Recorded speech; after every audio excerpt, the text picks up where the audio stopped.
Gumilar, jawara pilih tanding asal Garut. Gumilar akhirnya pamitan bahwa dia ingin menemui bapak ibunya yang sudah lama tidak bertemu. Gumilar dan Mang Salhafi pergi ditemani Arman. Nyi Arum semuanya mengantar kepergian Gumilar sampai Cigodeg. Sampai di Cigodeg, Gumilar dan Arman bertemu dengan si Gani yang mempunyai niat untuk balas dendam kepada Gumilar dan Arman yang pernah dikalahkan waktu ada hiburan di Cigodeg. Dimulai dari si Gani yang menabrak Gumilar waktu berjalan dengan Nyi Arum. Mereka adu mulut, sampai berkelahi tapi dengan mudah si Gani dapat dikalahkan oleh Gumilar. Kak Rena kecapean tadi siang berkelahi dengan Gani. Dan besok akan melanjutkan perjalanan ke Cipacing. Arman dan Gumilar tidur dengan nyenyaknya. Di waktu tengah malam, di luar warung MA Imot banyak terjadi keanehan dengan banyaknya kelelawar dan suara-suara aneh di sekitaran warung. Di dalam kamar Gumilar dan Arman terjadi keanehan. Gumilar beberapa kali batuk dan terasa lehernya ada yang mencekik. Arman membangunkan Gumilar tapi alangkah terkejutnya Arman karena melihat Gumilar yang muntah darah seperti kesakitan. Arman membangunkan Mang Salhapi dan Nyi Arum. Nyi Arum sampai menangis melihat kondisi Gumilar. Akhirnya sepakat Arman disuruh memanggil Aki Sidik di Milamara. Akhirnya Arman pergi untuk menjemput Aki Sidik. Kebetulan Aki Sidik sedang ada tamu yaitu Pak Majid yang sekarang sudah menganggap Aki Sidik sebagai kakaknya dan Gumilar menjadi mitranya. Akhirnya Aki Sidik, Pak Majid, Mang Uhi, Ki Raksa pergi. Mereka sampai ke Cigodeg langsung. Aki Sidik dan Pak Majid mengobati Gumilar. Akhirnya Gumilar bisa disembuhkan.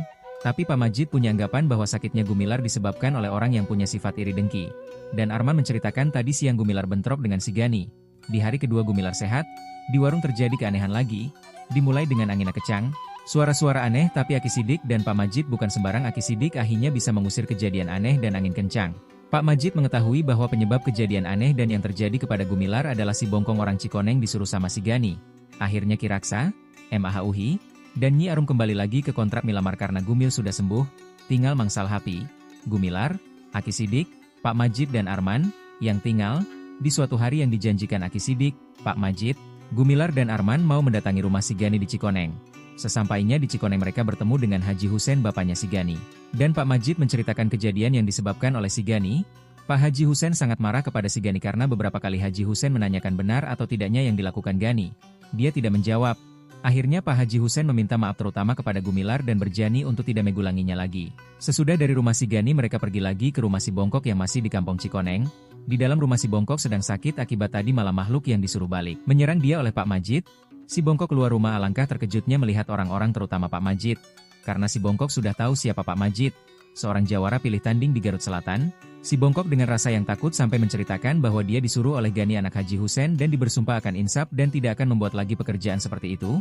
Pak Majid akhirnya menyetujui dengan mengancam si Bongkok kalau dia mengulangi lagi dia tidak akan segan untuk menghukum si Bongkok. Akhirnya urusan dengan si Gani dan si Bongkok beres, dan Gumilar, Arman, Mang Salhafi pergi ke Cipacing.